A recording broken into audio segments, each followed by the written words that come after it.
Peace, peace, peace. I am Philip Roundtree. You're tuned into episode 20 of hashtag You Good Man.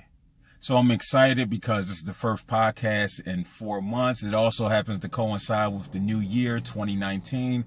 And so I'm just like everybody else. I'm motivated to achieve my goals, right? But I first had to reflect on 2018. I think reflecting on where we've been and what we've accomplished and things that we didn't accomplish with regards to wellness is important in understanding and setting our goals.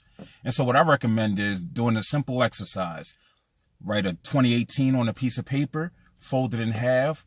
On one side, identify the healthy things that you've learned about yourself. This could be anything. You know what? I'm a great friend. I'm a great father. I've worked to achieve my business goals. And then conversely, on the other side, write about the unhealthy things that you've learned about yourself, right? So for me, the unhealthy is that I learned that I continue to overanalyze situations. Sometimes I just need to go at the spur of the moment and think about it afterwards. It's not be as critical and over analytical as I can be. And so me making this list about unhealthy things, I can then take this and help this and impart this as I identify my goals for the new year, which is 2019. You could do this for your job. You can do this for your relationships with others, but it's a good exercise. Just sometimes you just need to see. Sometimes you need to see how dope you are, right? Or sometimes you need to see, okay, you know what? I need to improve in certain areas. So that's definitely something that you can do. Now, when we go and we talk about goal setting in 2019, we want to talk about realistic goal setting, right? Realistic goal setting. Like I've had conversations, I've seen vision boards because, vision boards are really big around this time of year, and they're very noble because people are identifying, I want to make this change about self. And anytime change is to happen, it has to first start with the thought.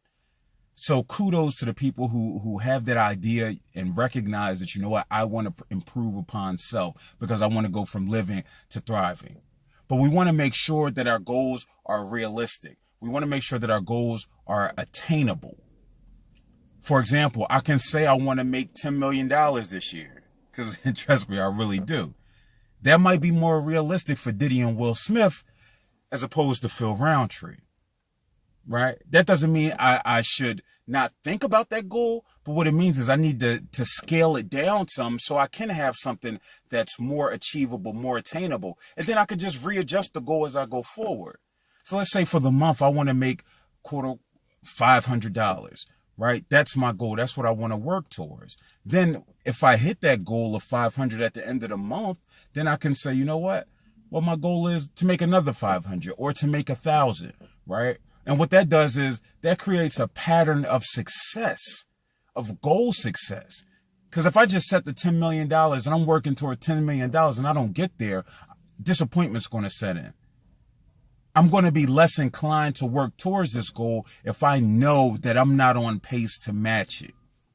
So that's why it's important to set realistic goals. It's just like in fitness, where if somebody wants to say, I want to lose 100 pounds. Yes, 100 pounds can be realistic by the end of the year. However, if you're not exercising, if you're not eating healthy, if you're not cutting back on your calories, and you have this goal, then maybe the goal needs to be scaled down a bit, right? Maybe the goal should be, I want to lose 2 pounds by the end of the month. You can still have your overarching goal. You can still have your overarching goal. That's not saying neglect that goal, but what it's saying is, maybe 7 to 8 pounds by the end of the month should be where I first start.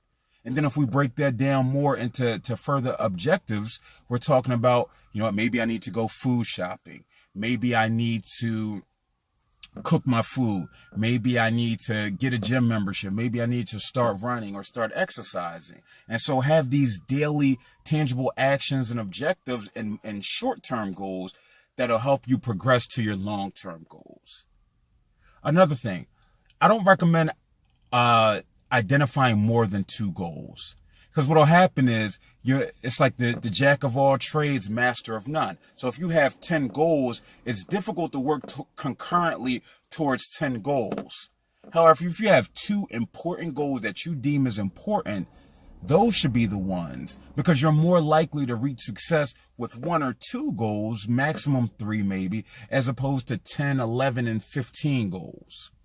It's not to say take them off the list, but as you achieve, you want to have the most achievable goals set first. So then you can start knocking those off. So then it's after 3 months, you can say, you know what, I've achieved these 2 goals in a quicker time, or the end of 6 months, I've achieved these goals in a quicker time. So let me adjust that now, and where I can add more goals in and newer goals.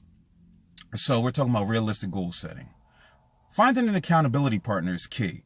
Finding someone trustworthy, someone with whom you can be honest with, and vice versa. Accountability is major. Collaboration is major. If you can find somebody that you can work with to help you work towards your goals, the odds are, statistics show, you'll be that much more in your favor. I know it's difficult when we have personal and intimate goals to have an accountability partner, but those are the ones in particular where we want to have somebody, because the personal goals are the ones that we're quick to do away with because of the personal nature of the goal. And so sometimes you need to call that friend, call that accountability partner in the tough times and say, listen, I'm having difficulty. I want to give up on this goal. I don't feel like I'm working towards it. And hopefully they can offer some type of encouragement to help propel you forward.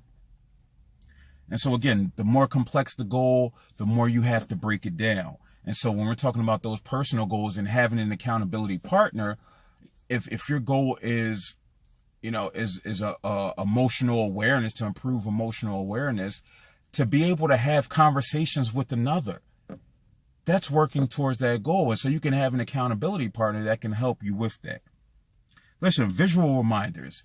Visual reminders are helpful. They are important. That's why I like vision boards, because the more you see it, the more it'll be on the mind. Sometimes we set goals in our minds and they're gone the next day. They might be going that same hour. So if you can have a board, if you can have a piece of paper, if you can have Post-its like she had on Being Mary Jane for those who watch, that can be helpful in seeing it, because that'll help you be that much more intentional as you work to working towards your goals. Listen, we paying $1,000 for our phones. Our phones have daily reminders. They have apps that'll remind you about what your goal is. So definitely do your due diligence so you can have something that can remind you, because again, we're talking about, we want to achieve these goals. We just don't want to set them, but we want to attain them as well. And lastly, we just want to shift our perspective. We need to shift our perspective on our goals, on ourselves. If you set the same goal that you set last year and you're setting it this year, and you're thinking about all the reasons why it went wrong, listen, reflecting is okay, right? But if you're continuing to bring that energy in, listen, I had this goal last year and it didn't work, then odds are, if you continue to have this negative mentality, it's called the self-fulfilling prophecy, where you continue to say why it didn't work, it's not going to work. And so what you have to do is you literally have to stop yourself in the tracks and say, stop. These are the reasons why it can work. You know what? I'm a year older. I'm a year wiser. I have more experience. I might have more money. I might have more free time. You have to start identifying reasons why it will work. We'll continue to say till the cows come home why something isn't right, why something went wrong.